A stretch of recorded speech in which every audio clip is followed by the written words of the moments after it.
In the dungeon. Come around, guys. You're back there. Come around this side.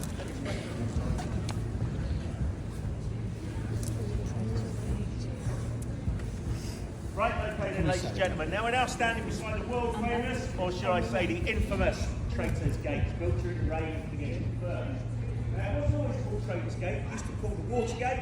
The purpose of the Watergate was about safeguard out provisions of prisoners into the tower via the river. Rather than using the unsafe roads around London, often inhabited by rogues and vagabonds who steal the provisions, more often than not, just set the prisoners free. Now the term Traitor's Gate didn't come about until the Tudor period. It was at that time when the tower was mainly used as a state prison. And during that period of history, 4 Queens of England would enter the tower via Traitor's Gate. Queen Anne Boleyn, Queen Catherine Howard, Lady Jane Grey, and the young Princess Elizabeth, soon to go on to become Queen Elizabeth I. And of the 4 of them, 3 of them are still here, buried within the confines of the tower. They were never given the option to leave. Now above Traitor's Gate, you've got St Thomas's Tower, also built during the same period. Called St Thomas's Tower because it's named after St Thomas of Becket, the Archbishop of Canterbury, who was murdered in Canterbury Cathedral on the orders of King Henry II. Inside, ladies and gentlemen, is the medieval palace. So if you wish to see the medieval palace later on, the entrance is just at the top of those stairs there to my left. Now you'll be able to walk through the medieval palace, through the bridge here, known as Salvin's Bridge, into the Upper Wakefield Tower behind you there. That will then lead you on to the southern, eastern and northern ramparts of the tower, and they're all open for you to visit once we finish this tour a little later on. Now behind you there, ladies and gentlemen, we have the infamous Bloody Tower. Now, it wasn't always called the Bloody Tower, we used to call it the Garden Tower. Changed the name for marketing reasons. No, that's not true.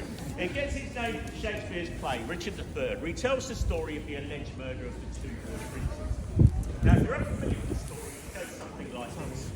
Now, King Edward IV had just died. He had died leaving behind 2 young sons, the 12-year-old unpronounceable and his younger 9-year-old brother, Richard, Duke of York.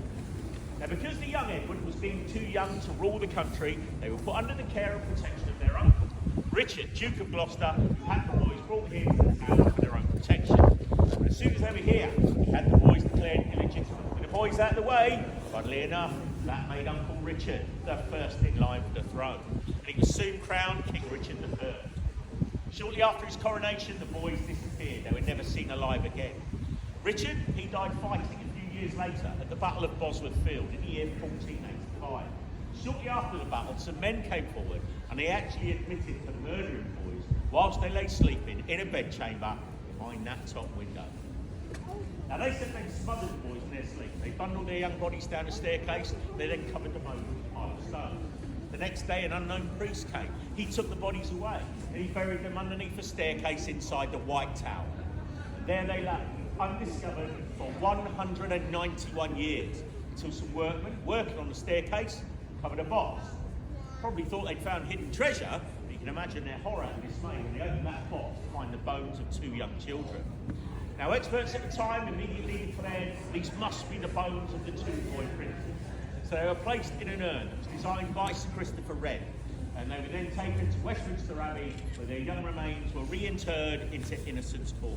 And that is where, ladies and gentlemen, they still lay to this very day. You got really quiet. Right, better tell you a story and make you laugh now. Right, okay, now behind you there, ladies and gentlemen, up high on the wall, you can see a number of windows. Now all the windows you see there, they light up the Queen's House. I'm going to show you the Queen's House very shortly. But the large window right at the top of the wall, that lights up the outer stage. In that very room, that guide wall. Now, for those of you not familiar with the gunpowder plot, the found attempt of blowing up King James I and all his ministers whilst they sat in Parliament in November 1605.